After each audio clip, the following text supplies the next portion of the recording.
Rajani, hindi mo ba alam na labag sa batas ng ating samahan ang ginawa mo? Wala akong nilalabag na batas.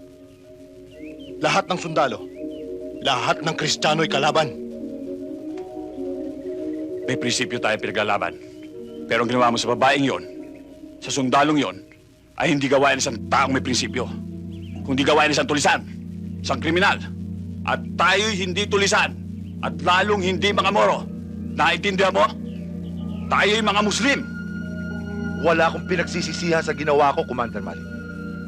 At kapag nagkaroon ako ng pagkakataon, kahit 100 beses, uulit-ulitin ko ang ginawa ko. Alam mo ang parusa sa ginawa mo.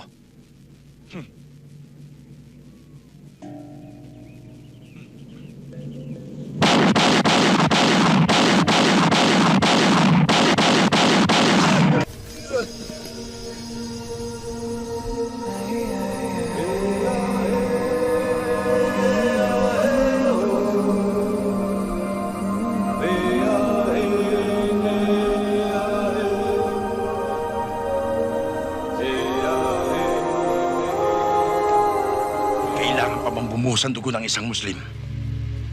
Na ang dahilan ay dugo ng isang Kristiyano? Commander, Muslim din siya. Maski na anong ginawa niya, kapatid din natin siya. Ang batas ay batas. Ang mali ay mali.